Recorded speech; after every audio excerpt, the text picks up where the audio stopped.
কিন্তু তবুও হরিণের কথা চিন্তা করায় তাকে পশুজনী প্রাপ্ত হয়েছিল, অর্থাৎ হরিণ জনী প্রাপ্তি লাভ হয়েছিল।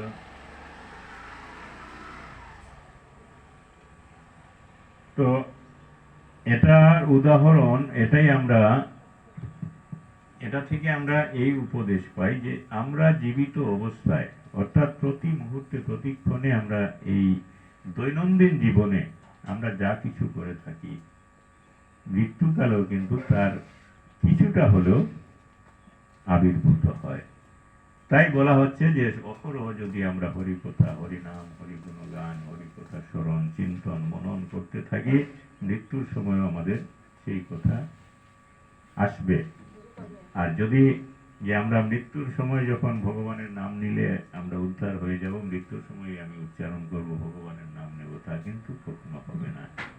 তাই যেটা অভ্যাস যেটা হয়, সেই অভ্যাসের দ্বারাই মানুষ বড় মৃত্যুর সময় সেই অভ্যাসটা থেকে যায়। আর আগের অভ্যাসটা কিন্তু মৃত্যুর পরেও কিছু না কিছু পেয়ে থাকে।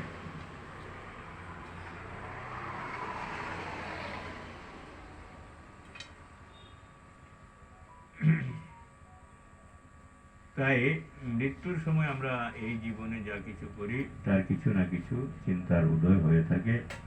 তাই বলা হচ্ছে এই জীবনই সৃষ্টি করে আমাদের পরবর্তী জীবন।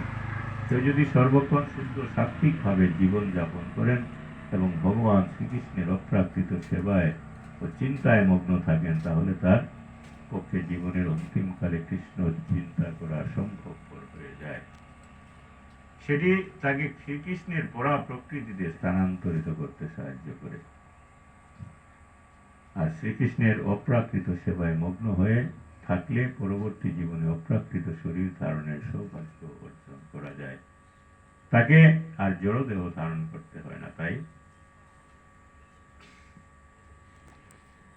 হরে কৃষ্ণ কৃষ্ণ জয় জগৎবন্ধু হরি, জয় জগৎবন্ধু হরি, জয় এই জগৎবন্ধু মহামন্ত্র হরি। কীর্তন করা হচ্ছে।